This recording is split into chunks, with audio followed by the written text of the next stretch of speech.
Mr. Speaker, the Prime Minister dismisses the legitimate concerns of premiers who are standing up for out-of-work men and women in the energy sector as playing political games. In fact, all provinces asked for amendments to Bill C-69. Even a letter from the Liberal Newfoundland and Labrador government stated that C-69 would deter investment in the development of the resource sector without improving environmental protection. So, Mr. Speaker, the only person responsible for endangering national unity is this Prime Minister. When will he do the right thing and kill Bill C-69? The Right Honourable Prime Minister.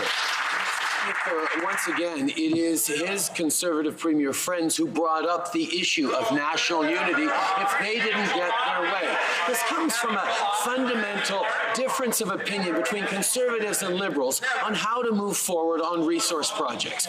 We believe, particularly having seen the failure for 10 years of Stephen Harper, we believe that the only way to move forward is to protect the environment, is to create partnerships with Indigenous peoples.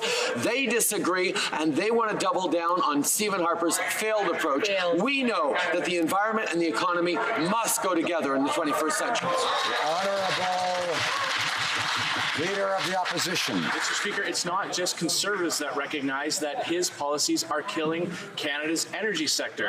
In fact, the former NDP Alberta Premier Rachel Notley also vehemently opposed this Prime Minister's anti-energy bills. And former Liberal BC Premier Christy Clark said that the Prime Minister walks around thinking he's not first among equals, but the only one who has no equal when it comes to the premiers.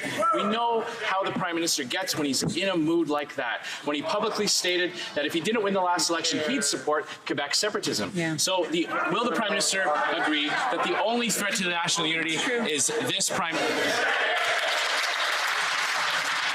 Right Honourable Prime Minister. Mr. Speaker, the fundamental responsibility of any Prime Minister, indeed anyone who aspires to be Prime Minister, is to defend national unity and keep the country together. So the Leader of the Opposition should condemn the Conservative premiers who so blithely stated and make claims about threats to national unity if they don't get their way. The issue at hand, Mr. Speaker, is Conservatives don't think that in order to move forward with resource projects, you have to be mindful of the environment and you have to partner with Indigenous peoples. We disagree. Indeed, we think it's the only way to move forward. The Honourable Leader of the Opposition. This Prime Minister is causing the problem. He's the one that is causing divisions between regions and polarizing Canadians. He's acting like someone who sets fire to a house and then lashes out at the people calling in the fire department. It's his policies that have killed the Northern Gateway project, that killed Energy East, and now has had to use taxpayers' dollars to purchase a decades-old pipeline. When will he realize that it's his policies that are hurting the energy sector and leading to men and women being out of work because of his policies? Right Honourable Prime Minister. Mr. Speaker, the Conservatives' obliviousness to the facts is actually mind-boggling.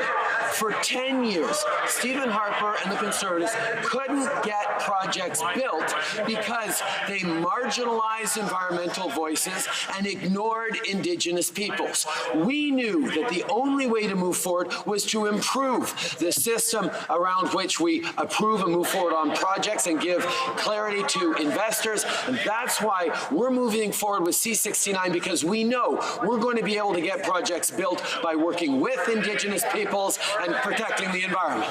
The Honourable Leader of the Opposition. There he goes again, Mr. Speaker, just saying things that he knows aren't true. The previous Conservative government saw 4 major pipelines completed and built, including one to Tidewater, without taxpayers' dollars. It's his policies that have ignored Indigenous concerns, Indigenous communities who wanted to be partners in Northern Gateway. It's his policies that are condemning Canadians to always be reliant on foreign oil coming into our markets. When will he realize that his policies are phasing out the energy sector and all the jobs that go with it?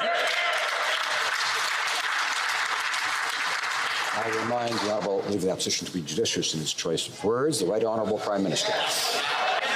Mr. Speaker, the Conservatives need to be the ones who are being careful with the truth, because the Kinder Morgan anchor loop, which is the pipeline they refer to consistently as having been built, goes nowhere near a port, Mr. Speaker. We know that we need, and we've needed for a long time, to get our oil exports to markets other than the United States. For 10 years, the Conservatives failed because they ignored environmental concerns and they didn't work with Indigenous peoples.